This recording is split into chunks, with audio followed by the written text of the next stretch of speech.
Otoko nan daro, ooh yeah. Tsuru tsuri nayo, totoro.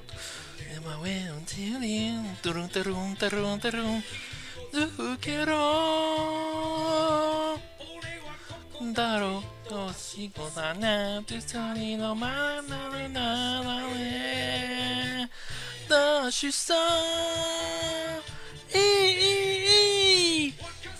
Wakasane nanda, uyukanai koto sa, oh yeah, ai te nanda, ane wa waga ni o, na, yaban, kyane mo yaban, toshiku yuzi, chukeichi, yaban. Oh.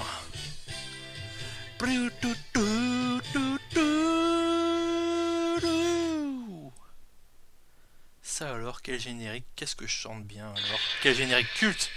Et qu'est-ce que je chante bien. C'est de la magie. Donc, nous voici pour le test de Uchu Deka Damashi sur PS2 en version japonaise, qui est une sorte de jeu, enfin une sorte de jeu de combat à la troisième personne, qui reprend un peu la trilogie des Uchu Deka, Uchu Keiji, pardon. Donc il y a Uchu Keiji Gaban, plus connu en France sous le nom de Xor. Il y a Uchu Keiji Charivan et Uchu Keiji Shider. Mais moi, quand j'ai joué au jeu la première fois, je croyais qu'on allait faire le scénario de Xor, de Charivan et puis de Shider. Mais non, une fois qu'on a fini le scénario de Gaban, on enchaîne tout de suite sur un scénario qui est quand même assez pompeux, mais on en reparlera plus tard. Mais c'est sur un nouveau scénario qui n'a rien à voir avec les trois séries qui ont été tournées, enfin entre guillemets, qui n'ont rien à voir. Mais bon, je vous garde ça pour la suite.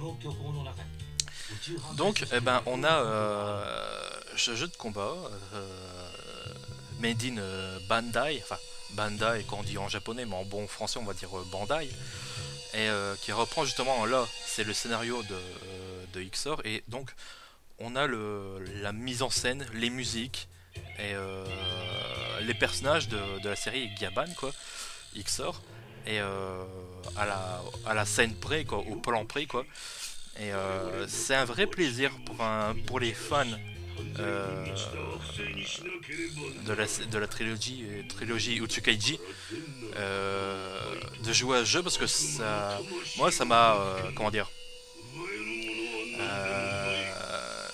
je me suis souvenu un peu de mon enfance quand j'allais regarder Xor chez ma grand-mère tous les mercredis. Les monstres me faisaient super peur quand j'étais enfant. Les monstres de Xor, ils me faisaient super peur. La mise en scène était quand même bien foutue pour l'époque. On avait des bonnes petites musiques d'ambiance et c'était pas mal.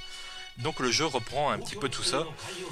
Mais vous allez voir que graphiquement ça suit pas. Bon, c'est un jeu qui est quand même financé par Bandai. Donc Bandai, je veux dire, à part la série et des jeux Dragon Ball Z et à la limite des jeux Naruto, tous les autres adaptations de licence sont carrément foireuses. C'est fait avec des petits budgets, avec un temps de développement très réduit, et au final on a des jeux très très très moyens. Donc là vous voyez graphiquement, au niveau de la modélisation des visages, on reconnaît les principaux personnages de la série. Malheureusement les corps, au niveau des corps ça suit pas. Vous voyez, la modélisation des corps est quand même bien mal foutue. Les personnages sont très très très rigides, ils ont vraiment un balai dans le cul. Ça c'est vraiment vraiment dommage, quoi. Donc là on a un résumé pour ce scénario avec Gaban. On a ça reprend un peu les points forts de la série, de la première série. Et donc là, on se retrouve dans le premier épisode de la série. Et là c'est tout simple, hein, il suffit tout simplement de vaincre les méchants. Alors en français c'était les Cerex.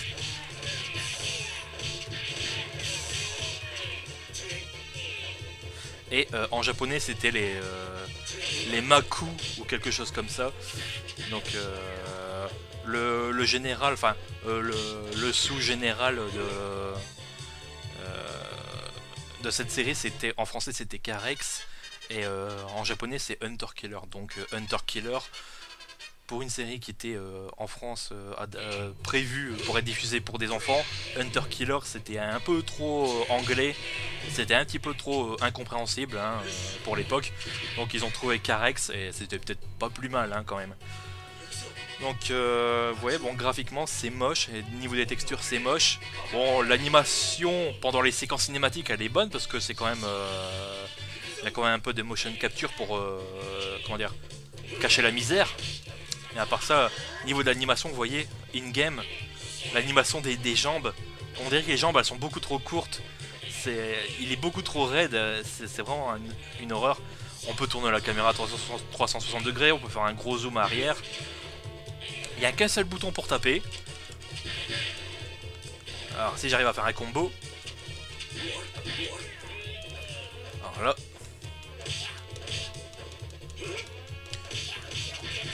Là vous voyez, hop, je fais des combos. Il y a un bouton pour sauter. Il y a un bouton pour attraper ses ennemis. C'est super mal foutu. Parce qu'il faut appuyer plusieurs fois sur rond. Alors, s'il y a un ennemi qui veut bien se laisser faire. Voilà, hop, vous voyez, bon, il n'y a pas de physique, il n'y a pas de ragdoll non plus. On peut utiliser certains éléments du décor. Et c'est tout, quoi, il n'y a pas grand chose. Alors la barre que vous voyez en haut à gauche, la barre bleue c'est ma barre de spécial. Une fois qu'elle est remplie à moitié, je peux me transformer. Et la barre en dessous, la barre jaune, orange, rouge, c'est ma barre de vie tout simplement. Et en bas à droite c'est la barre de vie du monstre. Donc il faut appuyer sur 3 boutons pour se transformer. Et ensuite on a un QTE qui est quand même assez facile. Bon, on peut manquer une touche, c'est pas un problème. On va le réussir. Par contre, si on réussit pas la transformation à la fin du décompte, ça marche pas, faut recommencer. Et si on se fait toucher pendant que on fait la transformation, aussi c'est pareil, il faut recommencer. Donc là, au moins un truc intéressant dans le jeu, c'est que la modélisation de l'armure de combat de Gaban, elle est super bien foutue. Et donc là on a une reproduction, je veux dire, au plan près de ce que était la série. La série était comme ça, on avait les mêmes plans, les mêmes dialogues et tout, la même musique, et c'était vraiment quelque chose de... Ah, c'est vraiment nostalgique, mais dans le bon sens du terme, quoi. Cette séquence là elle est vraiment superbe. Il n'y a pas de problème. Alors, au niveau du framerate, le jeu est assez fluide, mais malheureusement il rame assez souvent. D'ailleurs on se demande pourquoi il rame, mais il rame, surtout qu'il affiche pas grand chose, malheureusement. Alors j'ai aussi une vision pour voir les ennemis qui sont invisibles, et je peux cibler mes ennemis. Malheureusement le ciblage est totalement à la ramasse. Alors est-ce que je vais réussir à cibler un ennemi? On peut cibler un objet du décor, ce qui sert à rien. Bon. Et bien sûr, quand on se transforme, à chaque fois, on a la musique correspondante au héros. Donc là, pour Gaban, c'est la chanson du générique. Et pour Charivan et Shider, la musique est différente quand on se transforme. Donc, alors, les musiques, au fait, ouais, bon, c'est celle des 3 séries. Enfin, la plupart des musiques des 3 séries, mais elles sont remasterisées. Enfin, en fait, elles sont réorchestrées avec un orgue bon tant pis made in China, donc c'est assez moche à entendre au niveau de la qualité. Et bon, bah, si ça n'a pas été refait, si les musiques d'époque n'ont pas été reprises, c'est peut-être pour pas payer les droits d'auteur à l'auteur de ces musiques, justement, je sais pas. C'est peut-être enfin, c'est qu'une hypothèse. Donc là, comme dans tous les épisodes de XOR, à chaque fois qu'on bat le monstre de service, hop, il y a le grand